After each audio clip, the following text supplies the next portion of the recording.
I'm just making sure, you know. Well, ladies and gentlemen, we've gathered here today to be witnesses of a very special event in the life of this beautiful couple, David and Fatima, and to rejoice with them. We're here to celebrate the most special event of their life, which is their marriage ceremony. And as everyone knows, marriage is one of the most challenging of human relationships. It requires a lot of trust, patience, honesty, and above all else, a sincere commitment on the part of two human beings to seek every deepening levels of intimacy, love, and understanding. So in the beginning of the ceremony, I would like to ask David and Fatima a few questions. And depending how they answer these questions, we'll either continue or we'll be asking questions so we'll give the right answers, right? Okay, so let's give it a try. Now they're nervous. So, David and Fatima, have you come here freely and without reservation to give yourselves to one another in marriage? Yes. Did everybody hear them? No. You hear? I'm here. No, I'm hard hearing. Some did, some didn't. For some it was faint, some didn't know what you said. Okay, let me ask you another It's question. not clear. It hasn't been told loud. Now, do you promise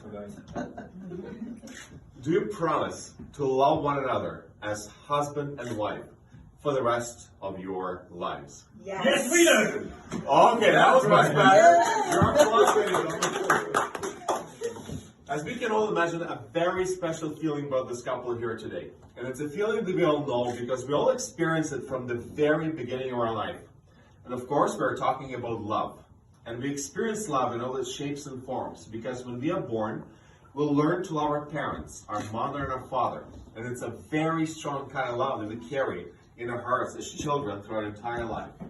And when we grow up a little bit, we realize that we have brothers, sisters, cousins, uncles, aunts, and grandparents, and we love them as well. And this is yet another kind of love that we share with our family members.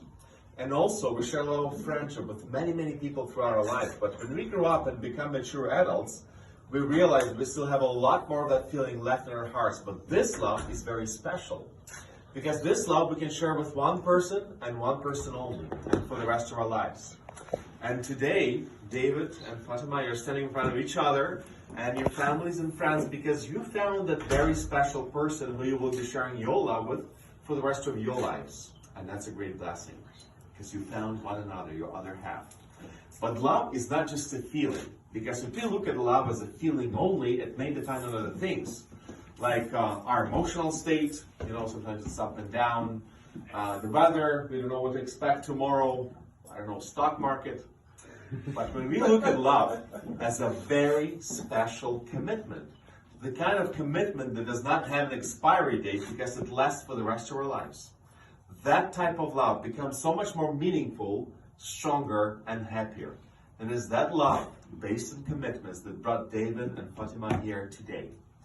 And in a few moments, you will exchange these commitments in front of all of us.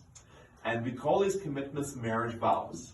They are those very special words which we pronounce during a wedding ceremony that will mark a new beginning in your relationship because from now on, everyone will always see you as one couple, as one unit, because that's what marriage is really all about.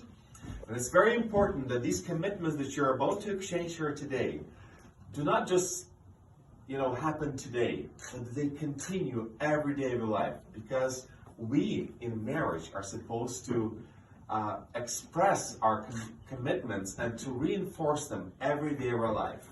And you can do it always in your own words, David and Fatima.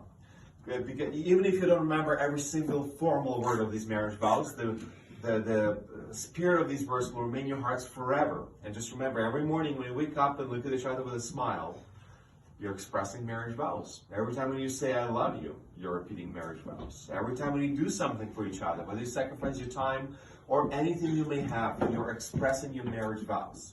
So keep expressing them every day continually, and your marriage will be not just a happy one, but also will be a good example to other couples. We've gathered here in the name of your love, and we as people, we're all about love. We like to watch movies about love, read books about love, listen to songs about love, and listen to our friends' stories about love because they have some interesting stories. And we ourselves have personal stories about love. But there was one man who wrote something beautiful about love that I would like to share with you today. And this is what he said.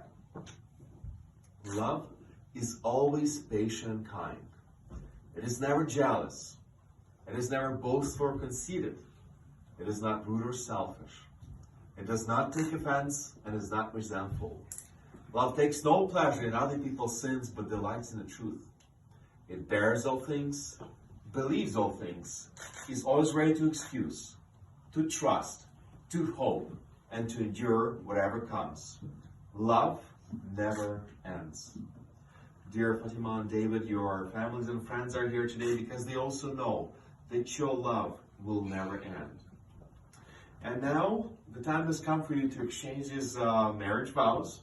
And David, I'll ask you perhaps to say a vow first. So I'll ask you to look Fatima in the eyes, hold her hands, and repeat after me with one condition. Everyone in this room should be able to hear you. All right? Got it.